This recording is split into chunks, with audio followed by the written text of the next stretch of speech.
everybody, welcome back to Northernlion, place binding advice AFTERBIRTH Plus. Dude, I don't even know what to say about the last run.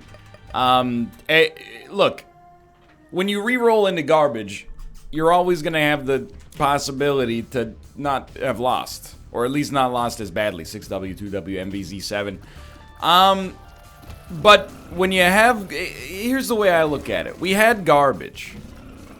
And then the game offered us a choice. In fact, it offered us kind of like two choices, because we also did the same thing with experimental treatment later. And it said, hey, your run's garbage. You want to re-roll it? What's the worst that could happen? You go from garbage to garbage. We re-rolled it, and we got worse garbage. Felt like I was lied to. Dude, I don't know about this one. Soy milk... It's very interesting because it's a special item. So just by seeing it, we've actively sort of made the rest of the run worse. I don't say that to be salty. I just, could be worse. I just, right now, I don't know. You know what? If there's ever a time to take soy milk, it's probably when you're on a 0 streak because of a run where you, had soy milk damage, but 5 times, or 1/5 soy milk's rate of fire. Why not take advantage of it? I gotta tell you, my brain is like 60% scrambled today. Yesterday we played PUBG on stream. As happens a lot, I died early now and then, so I did some Twitch sings, and I gotta tell you, man, it's a special kind of purgatory. I already know I can't sing. If I could sing better, if I knew how, I would. This is not a joke. You know, I in my head, I'm like, dude, this sounds legit. And then when I listen back to it, I'm like, this sounds terrible, dude. Sounds truly awful. This is one of my favorite enemies in the game, just for the record. The enemy that's impossible to kill. There we go. So I sang Plush by the Stone Temple Pilots, and then, you know, I was working out this morning, all morning. When the dogs do find her, got time and time to wait for tomorrow. Just like echoing through the chasms of my mind again and again. It never ends. Okay. So, soy milk, obviously, like, super dangerous. Especially when we got the Locust of War. Can I tell you something? I don't mean to go off on a rant here. The only thing... I think Locust of War would be so much more usable if the flies actually tracked enemies probably in like half the time when you entered a room. For me, the thing that makes Locust of War annoying, and you know, if you've never noticed... I think this is a good way to put it into perspective. You know, we'll you know, go to this next room, or we'll go to the next room with enemies, and we'll have a Locust of War. I don't know about that one. And then it, like, why? Even then, that was a bad example, to be honest. Yeah, just spread that damage out evenly so all 3 of them can hit you. It's a wise play. Not the spider. Not Varys. You'll see. If it just, it doesn't have to like lock on with like a laser sight as soon as you enter the room and destroy whatever enemies it comes across, but the fact that it takes like a 1.5 seconds for it to pick a target, on a big room, not that big of a problem. On a small room, you know, really jeopardizes your available real estate, unfortunately. So I will go back, no. I will go back because, please, thank you. Obviously we're not in a position to just be skipping an item room, and we have reroll ability. I just wanted to kind of see where we stood before we went back. Because there's a chance, I suppose, that we might look at this run and go, you know what, Bomber Boy is actually, that's our man. You know, we don't have a ton of damage. To have something that actually allows us to do some kind of AoE would be nice, but, we'll see. We'll see, okay? So if you could just get 1 ghost. Thank you. Even better. There's a huge advantage to having bombs early, dude. I mean, you're seeing it right here. Ay. I'm hooked on a feeling. Easy. Deal with the devil. Dude, belly button. It's not what I'm looking for, but that's fine. I think, you know, that was a pretty nice 0.19 damage increase. But hey, it's really like a 1.9 damaging. Well, not really. It's kind of like a 1 damage increase because you expect the average rate of fire at this point to probably be closer to 5 than it is to 10. Anyway, let me caffeinate here. We might have a long episode in store for us. You know, a spirit art is a nice idea for sure. I didn't even notice Counterfeit Penny was here. Definitely do not want that, by the way. HP is a little too low. Definitely, I do want that. Actually, maybe belly button's not so bad because we do get to keep Locust of War now too. And I feel when the dogs begin to just endlessly rattling around inside of my brain. Dude, even like, I know you're like, why would you inflict that on your viewers? Ah, we're all in this together. When it benefits me. I'm not going to actually buy the Spirit Art. I don't think it's worth it. I'm going to take a little gamble here. Oh. Not really that big of a deal, but I'll say nonetheless to add a little bit of engagement to the video, shall we? Well, it could be worse. You know, there's cardinal sins in content creation. The true cardinal sin, and I mentioned this when we were talking about you know, Team Unity recently. The cardinal sin is, and non-descenders as well. The cardinal sin is not bad gameplay, because if it was, you know, you got to take all your Pog champs back from Twitch Sings yesterday. The real cardinal sin is being boring, because we're not here. Well, I guess there's different kinds of content creators on YouTube, but I'm not one of those guys who is like, you know, my Halo gameplay is so good, I gotta put my montages up on YouTube. I'm much more like, whoa, excuse me, sir. Hey, you know, I've been watching all these prison shows on Netflix, and I wanna talk about the fact that it's sad, but also like a little hilarious. Look, if you can't find the humor in that, they're laughing at themselves, okay? I kind of feel the same way about those prison shows as I do about Intervention.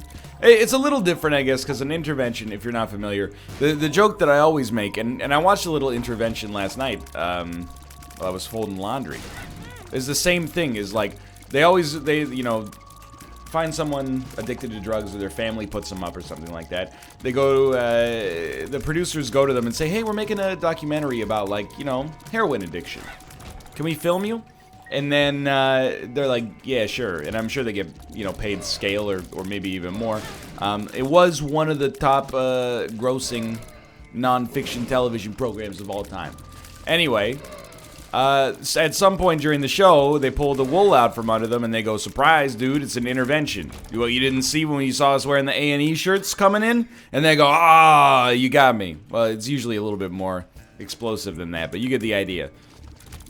On the prison shows, you know, why? This is kind of a question for any show that kind of exploits the person that's on the show for entertainment. Why would you consent to be filmed? Dude, if I was in prison and they're like, hey, we're doing a documentary for Netflix, can we, like, you want to give some interviews and we'll film you? I would be like, absolutely not. This is my darkest hour. Are you insane? I don't know, but I guess there's a couple of things. One is like legally, I'm sure you're getting some form of compensation, but secondarily, I guess what I've heard, you know, I'm kind of an expert because I've read a few Reddit threads about being in prison, but what I've heard is that it's just so mind-numbingly boring to be incarcerated that essentially, if any drip of sweet entertainment comes along, you jump at it. You're like, absolutely. And if you need any more proof of that, on the jail show I was watching on Netflix last night, they willingly asked to play volleyball, of all sports. Okay, it was a cheap punchline, but also, I mean, volleyball? Look, I've volleyed some balls in my day. But I thought it was one of those sports that, you know, you play in gym class because your teacher is like, well, we need a sport that has 15 people per side on it, and I can just kind of leave you unsupervised while I fill out paperwork in the office.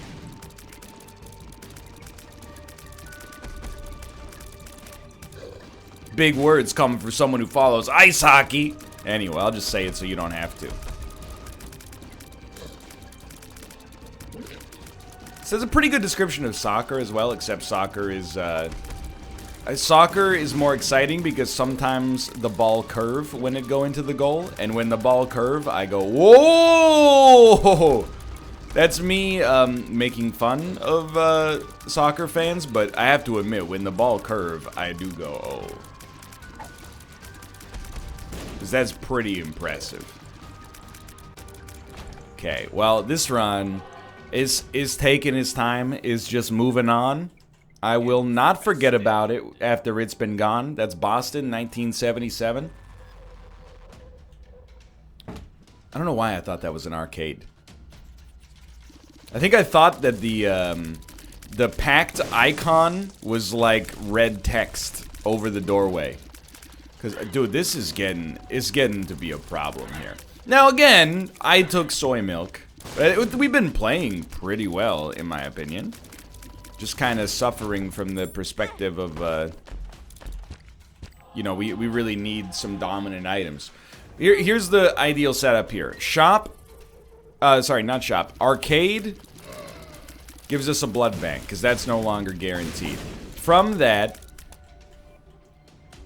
get enough money to buy something from the shop for sure, thanks to Counterfeit Penny, which we're already going to be able to do. Wow, no Counterfeit Penny triggers on that. Oh well. Be able to go to the boss trap room. As a result, the boss trap room gives us something that's not a teleportation to the deal with the devil. You know why? Because we're going to get a deal with the devil the old-fashioned way. Thank you, thank you. Just kill him with poison. You know what? Maybe I'll let you come this way. Who knew Isaac was this strategic? You gotta kill him. There you go, in the center. Incredible, incredible, magnificent. Very cool how you just slide over top of the block there. It's alright, it's just another 2.5 minutes with the Stone Temple Pilots as sung by me stuck in my head. Yo, I gotta tell you though, it's a classic song. I'm not, you know, the Stone Temple Pilots, I've talked about them before. You know, Interstate Love Song is probably the most popular song. Leaving on a southern train only yesterday we're fine. You know that? It's a good song. I don't dislike it. And then, you know, flies in the Vaseline we are. Somehow it blows my mind. Look at me. Like, you think I'm gonna sing like Scott Weiland? We have, like, inverted body types. And hairlines, for that matter. Regardless. I got a plush. Ooh. You know how I know it's a good song? When I looked it up on Google Play Music, the album cover said, I love the 90s. It's off like a now that's what I call music or something. You know what? I didn't look down on it at all. I was like, heck yeah. And then you hit the cycle button, it repeats it over and over. Oh. I'm willing, that's where we're at on this run. I'm willing to eat the explosion of that fly just to have it actually go off in a timely fashion. Now that may not last long term. Please do the move where you... Are you a champion? Maybe you can't do the move where you spin the shots of Ned Umber?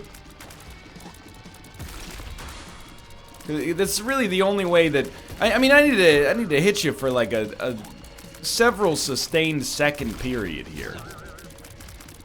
Really melting you by like 5% per salvo here. It's becoming a little bit... it's a little crazy here. I'll tell you one thing. You know, you owe me a deal with the devil. I don't like to be entitled like that. Oh, you. Oh, now George is getting upset. Your 2/3 odds don't pan out for you there? It's okay. Take a deep breath. It's alright. Taking that Norwegian cod liver oil, lowering the blood pressure, softening the arteries. Nothing to worry about.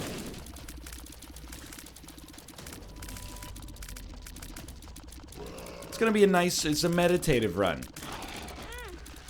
All you need to do, you get a little, you know, Sergeant Pepper's in your head, you know?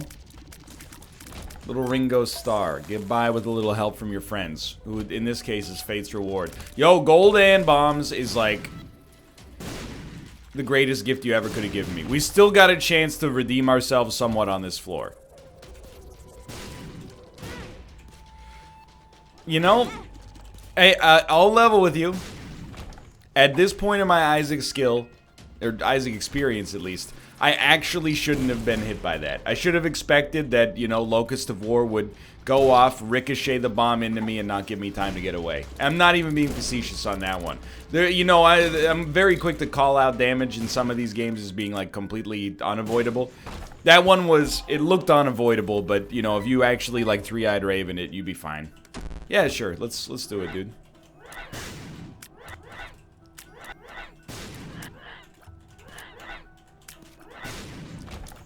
I do not mind. Okay. So we can go to the boss trap room. We do have an arcade regardless, which doesn't have a blood bank. What did I tell you? What did I tell you? It's okay. We still got more than enough money from that to go to the shop and make that conceivably worthwhile. Dude, give me like a restock. Even without Steam sale. Just something that gives me more options. It's high on the list of good stuff. D6 is pretty big. Okay, all I ask for in the shop then is a reroll machine, please. That way we can get endless batteries. No reroll machine. So life goes on. Just a lot of like, maybe not low rolls, but rolls that I definitely wouldn't mind being higher. Let's swing for the fences, right? Well, I'm certainly not going to take TNT. Which means we are not going to get another reroll, unless we get a battery charge in here. Dude, I gotta level with you. Nobody, I think we should do it. Nobody is like more annoyed by it, I suppose, than me. But I actually think in our current setup, and this will tell you how screwed I think we are. I think A, Brother Bobby is that useful. And B, golden bombs might be the strongest we ever get. So, you know, if we have the chance to pick up, like, literally any advantage, we kind of gotta press our infinite bombs advantage right now. You never know, you might get another consumable over the course of the arrangement here.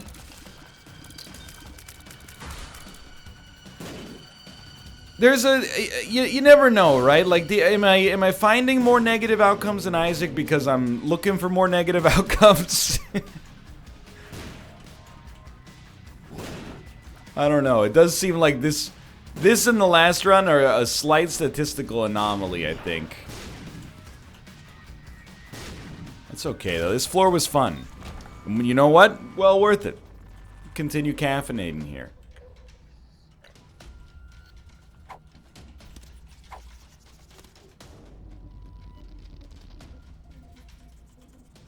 Jeez Louise, what are we gonna do? That's obviously not a secret room. You know, this... You wanted to see it? Here we are. We will do our darndest to get any mushroom with healing properties. Yikes. I guess I'm out. It's okay. 10 bombs for the next floor. It's the Depths one with a 100% chance of a deal with the devil. Sorry, not the Depths one, the Acropolis one. Don't you dare. Can we improve the effective range on the Locust of War, please? Yo, how come your mom lets you have 2 locusts of war for the next room?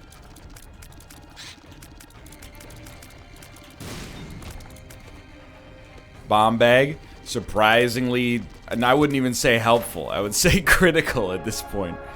Good lord.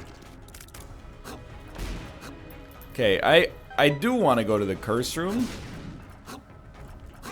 I think I don't even need to go ahead. I knew I was gonna get hit there.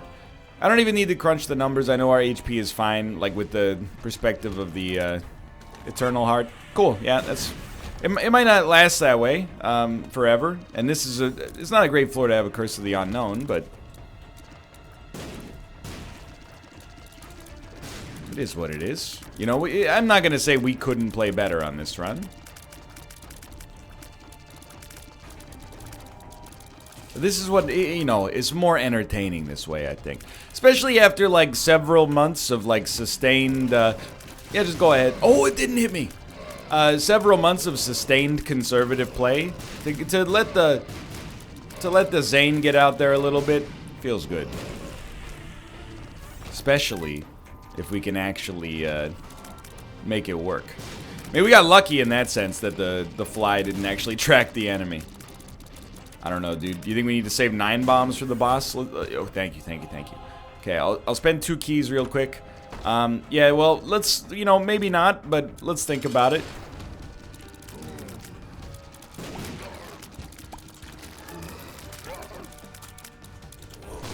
I mean, one of you's gotta go. The other enemy stands still. So he's not nearly as much of a problem. How are you? I was gonna say, you shouldn't still be alive. I have to tell you, by the way, I should have mentioned it earlier, but it's a long, it's been a tough Isaac run so far, so, you know, I've had a good excuse, but today is a milestone in the Laterno household. Is my, well, mine and my wife's 5th wedding anniversary. Hold on.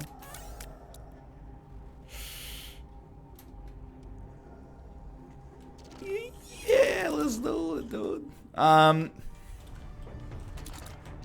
Yeah, it's our 5th wedding anniversary. And I was gonna make a joke. I'll tell you the joke because I do still think it's funny. And I got my grandfather's influence in me. I can't not say a joke after I think about it if I think the joke is good.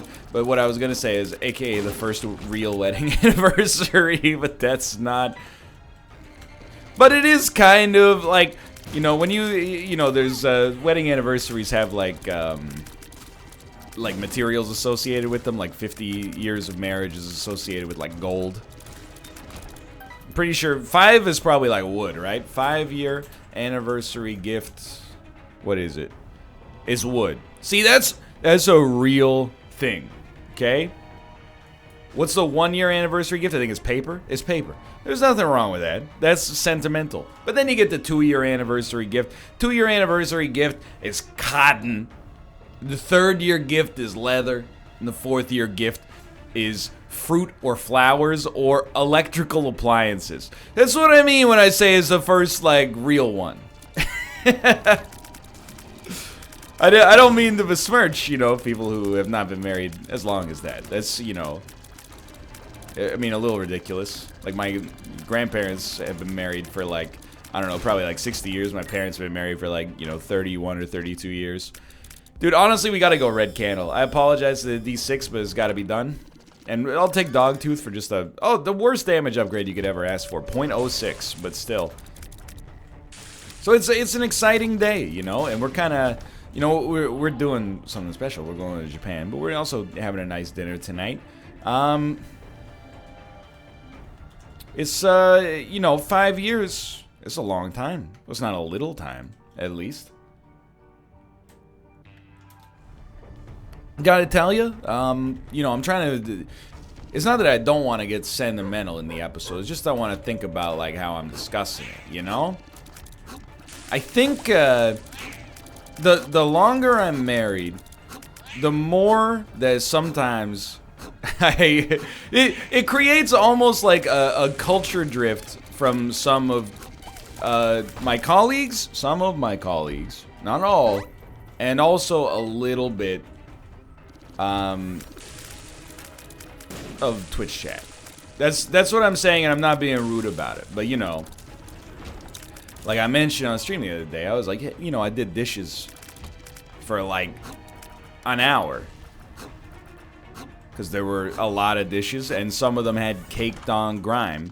And a lot of people were like, how do you even do dishes for an hour? That's insane. Like, it's like you should get the Nobel Prize of dish doing. You did dishes for an hour?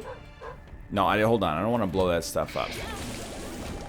I guess, let me rephrase because I'm coming at this from a weird perspective. But the spirit of these bits is the same. You just got to give me a minute to build it. When I was in my late teens and early 20s, I deliberately tried to structure my life that it had the lowest amount of maintenance possible.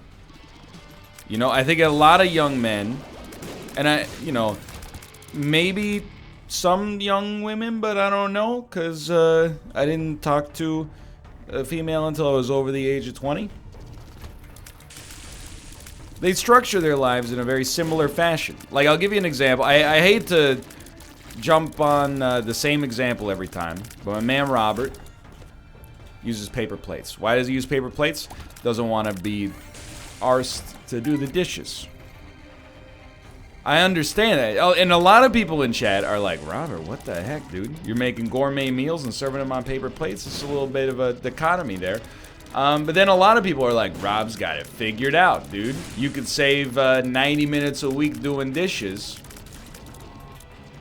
if you just serve yourself on paper plates. That's the kind of philosophy I could get behind in my younger days. And I don't think it's that I've gotten older. I think it's that my wife has been a moderating influence that has made me appreciate the value in having a life that is worth maintaining. If I can phrase it as artfully as possible. You know? Over the course of 5 years, when I think back, you know, we've both grown as human beings, but, you know, a very digestible sort of philosophy is that, you know, instead of structuring my life so there's like the most limited amount of domestic maintenance possible, I've learned to do the domestic maintenance and take joy in it. You know? When I finish my work for the day, I look forward to just having, you know, maybe half an hour, maybe 5 minutes, doing some laundry, doing some dishes, cleaning up a little bit so that tomorrow can be, you know, as good as today was.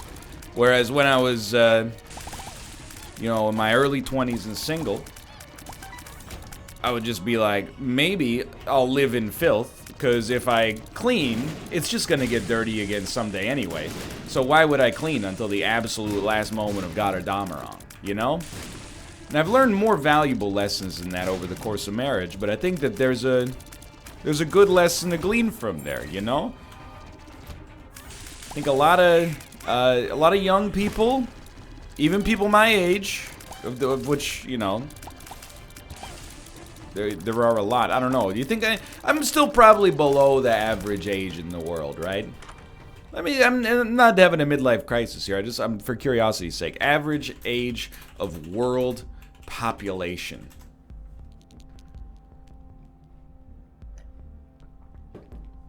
Yes. Okay. The median age of the world's population is 26.4 in the year 2000. Wow, dude. That's younger than I thought it would be. Let me put it that way. I understand why. Don't get me wrong.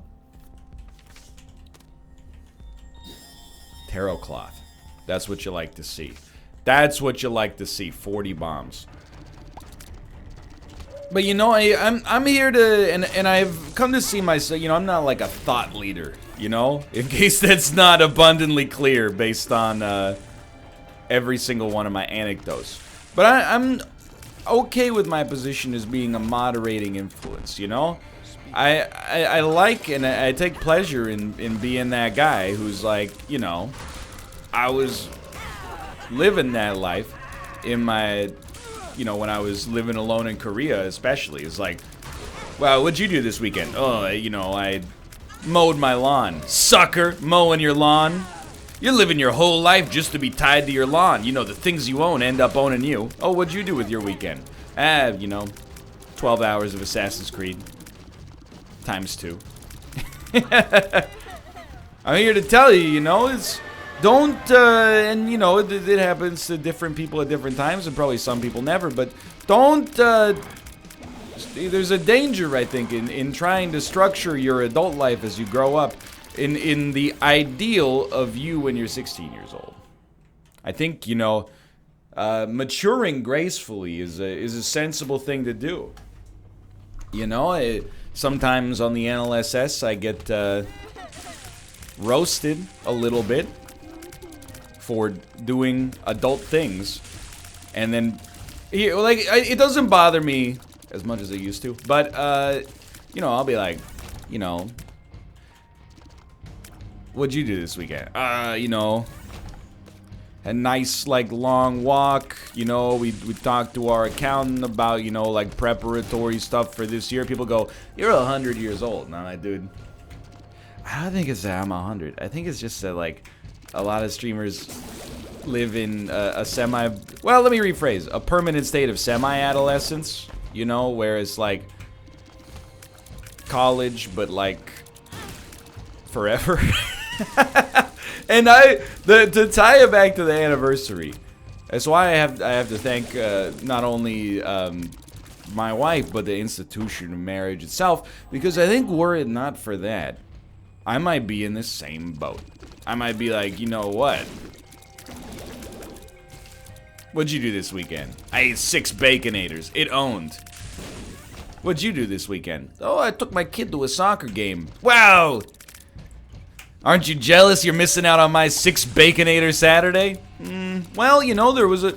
Yeah, I think when I was... Here's the way, if I could make a broader point, and I don't think this applies to everybody, but it definitely applies to me, and I'm sure it applies to a lot of people. I think, like, you know, when I was in my early 20s, I wanted to live in the way that I thought that people in their early 20s lived when I was 16. Like, when I was 16, I would look at people, you know, in media who were in their early 20s. You know, like, you know, movies where people go to college. And I'd be like, dude, that's how people in their 20s live. Wasn't actually necessarily that that's what I wanted to do, although I had a lot of fun. It was just, you know, it was kind of like, I feel like for a while in my life, and maybe even still to this point, or I'm overcorrecting now, but I was living on like a lag, you know? Like, think of a magazine, like I mentioned before, a video gaming magazine.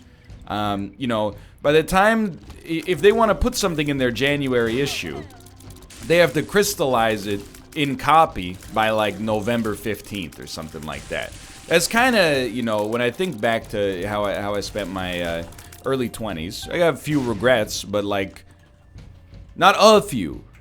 There's a semantic difference, but you know, I think that I crystallized the way I wanted to live when I was 21, when I was like 18. You know, so I was constantly living a slightly more juvenile version of the life that I probably would have enjoyed the most. You know, I grew up reading a lot, and then I just like stopped reading when I was in college. And it wasn't like I had a conscious thought to myself like, well, I mean, I read the books I had to read for class, of course, but legitimately, by the way, it wasn't like I had a day where I was like, you know, 21-year-olds don't read.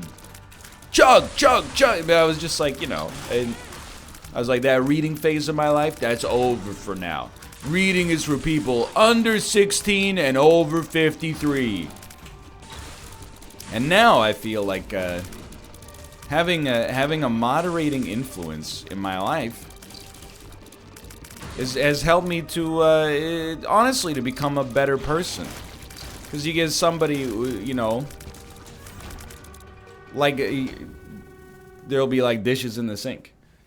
And then Kate's like, can you do the dishes? And I'm like, you know, when I was younger, even, like, 5 years younger, I would be like, yes. But in my head, I'd be like, man, this is BS. Why don't they just make plates that after you eat on them, they just dissolve? Dude, somebody should really get on that. Can you imagine how much world productivity is lost per year to the mundane task of cleaning your dang dishes? Now I'm like, dude, she's right. That sink is nasty. put something on Netflix, do the dishes, and then, you know what? After you do the dishes, you're like, well, now that I've done the dishes, the fact that there's a couple of stains on the stovetop, they stand out that much more. So maybe I'll just clean the stovetop while I'm at it. Then after you clean the stovetop, you're like, well, the floor's a little bit dirty. You get out the Swiffer WestJet. It's not what it's called. Swiffer WetJet, there you go. Too Canadian. And then you Swiffer the floor, and then you go, well, I can't just have one clean room in my apartment. I might as well, like, Swiffer the whole apartment at this point. And then, before you know it, yeah, you spent like an hour cleaning, but like, when you finish, you're like, dude, it's clean. Yeah, it's gonna get dirty again at some point. Guess what? When you eat lunch, you're just gonna get hungry again at some point. Why not just not eat until you're starving to death? Don't drink until you're dying of thirst. You can't just apply the nihilist logic to the chores you don't want to do. If you're gonna be a nihilist, you gotta go all the way. That's how much do you hate vacuuming? Do you hate vacuuming so much you're willing to not eat for 4 days to be a true nihilist? Anyway, there's the nugget of wisdom that I got there is, if you want to structure your life that requires as little maintenance as possible, I think that's a good thing. I think like having like an inner tranquility to your life is important. I think it's something that people strive for. Is for a life to be maintained in such a way that at any given moment you have like a certain sense of inner peace. However, sometimes getting to that level of leveling up your adult power level does require a little bit more maintenance on a daily basis. Look at Saitama. He built the world's greatest physique. He still had to put in the work day to day. Did he invent a better workout so that he didn't have to do 100 push-ups every single day? Nah, he just did the push-ups. And he took pleasure in the routine of doing the push-ups. This makes sense. I think I didn't quite get to the spirit of what I was trying to say. But the most important thing is that I distracted myself from 4 floors of 1 rate of fire, 1.35 damage. Were it not for that, I may have gone stir crazy and actually, like, lost the run. Thank God for red candle is all I'll say here. Anyway. That's all I'm saying is that if I have to be called a geriatric because I'm the, one of the small number of people on the platform that's going like, hey, eat your vegetables and why don't you just pay your bills when you get them if you have the money, instead of letting the bills sit up and maybe, you just forget about it, gotta make an interest payment. Okay, Grandpa. I don't watch this site to feel bad, okay? I don't know. I would never tell anybody how to live their lives. I mean, dude, like when I was living in Korea, I got just some horrible, filthy stories. And part of it was that I lived in a foreign country where I had no idea how to get something done. But when you in Korea, you like a lot of if you're in like a high-end place, like a nice hotel or a swanky apartment, they'll have like a real shower, an enclosed standalone shower. But a lot of the rest of the country has basically just a drain in the center of the bathroom, like next to the bathroom sink, and then a shower head attached to the wall. When you shower, you just pull the shower head off the wall, you hit like a thing on the sink, and then the water starts coming out of the shower head instead of the sink faucet. You just shower right there in the center of your bathroom. It's fine, by the way. Like, it's, I mean, it does, it changes very small bathroom habits. Like, for example, you need one of those toilet paper holders. Otherwise, the toilet paper would always get wet, and, I mean, who wants wet toilet paper? And of course, like bathroom products that are in like paper or cardboard containers, they run the risk of getting wet for sure. But apart from that, the bathrooms are all ceramic and tile anyway. You just put your towel in a place where it doesn't get hit by the water. But anyway, about I don't know, maybe like a month into living in Korea, my drain just stopped draining, right? So I would shower before work in the morning, and then there would be like ankle-deep water in the bathroom. And then again, the bathrooms are like recessed, so it's not like it's leaking out into the rest of the apartment, but it's still pretty bad. And I was just like, I don't know what to do to solve this problem. You know, I'm 22, I'm living in Asia. How do you contact a plumber? It's like the internet was still a big thing, but like, you know, I don't know, good Google, plumbers in Korea. There's like one blog from a dude who's like, I called a plumber once. Here he is, 6 cities away. You know, it wasn't like you could just type in plumber and then in 10 seconds, you know, 6 of them will be at your door. So, you know, I went to the supermarket and I bought what I thought was drain cleaner because it had a picture of a drain on it. But, you know, I was like, oh, Durano. Okay, let's do it. And I did it, and it like kind of worked, but it never really got to the point where it was like fully draining. It just got to the point where it was like good enough. Like I would leave in the morning and it would be ankle deep, and I would come back and there would just be like some light moisture on the ground. And I lived like that for a year, dude. That's crazy. And what did I gain out of it? Absolutely nothing. Just I avoided the awkwardness of not having to make a telephone call. And then masked it with the bravado of like, I don't care. You think the caveman cared if he had a little bit of water on his floor? Nah, dude, me neither, because we're both very strong. It's definitely not like laziness or anxiety. It's just, I'm just low maintenance, dude. Anyway, I'm starting to bring it back to Isaac just because, like, this run's getting modestly spooky. Come on, dude, we got Tarot Clock. Just give us, like, one enduringly positive card of some sort. So we have the Ankh, so we're going to come back.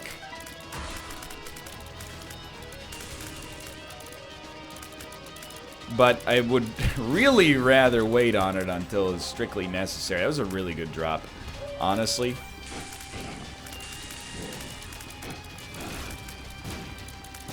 I'll tell you, this is, it might seem like we kind of dropped the ball at points on this run. And I think we did, occasionally, but to win a run, to win a run with, soy milk, pardon? And, Locust of War, that's unusual by my standards. So we should really, I mean, I'd love to have the Sun card last as long as possible. But we should really use it if we need to use it. It's much more valuable to have a full life, half-life consequences. I mean, it doesn't do anything for us if we respawn with the Ankh. So, like, that's my 2 cents on the complicated discourse of when to use the Sun card. There's a basic flowchart assigned. If we get hit, which we just did, and we're not going to kill these enemies before permanent Polaroid invincibility, which we won't, then we pop it. Before permanent Polaroid invincibility pops, I should say. And it's done. I'll tell you, I'll be happy to see this one leave. We've been under the gun for a few runs in a row here.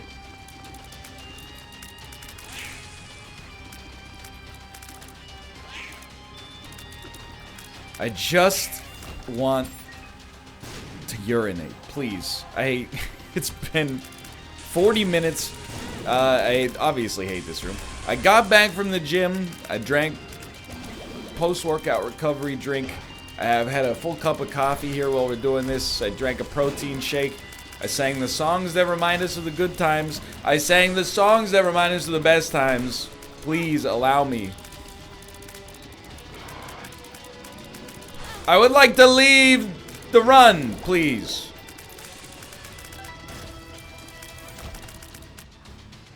Where did my HP go? There it is.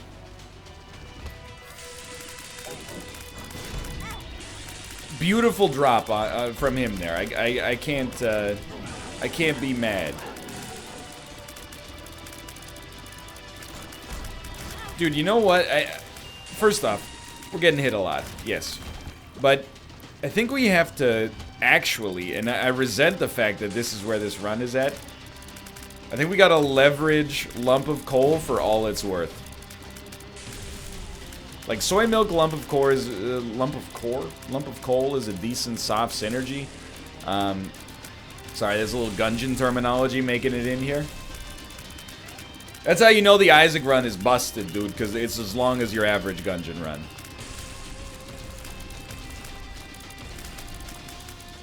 I'm just begging you for the sweet release of a little bit of dopamine, please. This is madness. And we're at another dead end. But I don't even want to bring it up because it just empowers the game, but like perfect curses just to irritate you as well. Hey, here's full mapping, but by the way, you can't see where you're going. Curse of the Unknown admittedly would have been worse, but this is the kind of run where if you're not an Isaac streamer, YouTuber, content creator, of which, you know, there are dozens of us, you just hold R. Right around the 90-second mark of this room, you go, you know what? It's not worth it. I'm just gonna, you know, I don't really care if I win this run. Let's just let it go. And that's totally fair. That's a fair assessment of where we're at here. Oh, look, my favorite part. Oh, he's fully tilted now.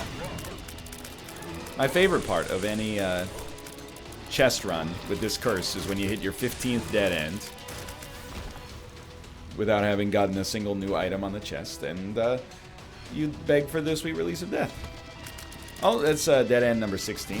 It's my bad. I thought mathematically we couldn't be anymore because we already encountered a dead end equal to the largest number ever discovered in mathematics, but apparently not. Let's keep it up.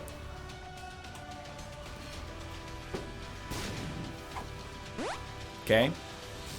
Okay. You know what? At least none of them were, like, catastrophically bad. Oh, then now this is my room.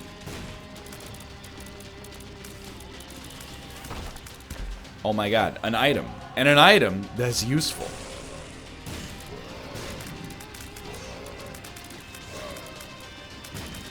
Okay, the bitterness is fading away. Now I got a chest. That chest equals dopamine. Equals brains a little happier temporarily. Man, I go back and forth so quickly. One bad room, I'm like, dude, there is no freaking way we stand a chance to win this run. Then a couple of good rooms, and I'm like, we're unkillable. Look at this. Look at this HP. We got the relic too. We can't be killed. It's not possible.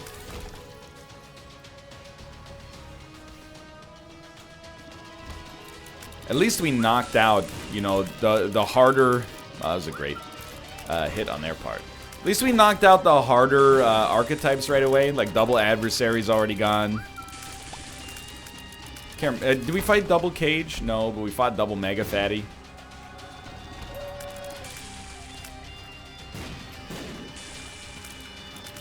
That should be... Yeah, I was just going to say, thanks to the dog, we knew that that was our secret room, which means it pretty much had to be our second secret room.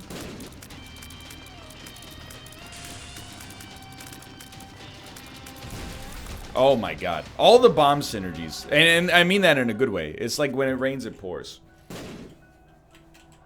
Daddy Longlegs also helpful. Oh my word, please. I appreciate that we're going to get HP at the end of this room, one way or the other.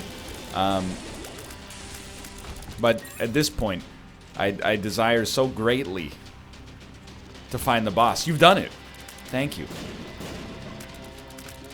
Well, at least, you know, we had some stuff to talk about over the course of this run.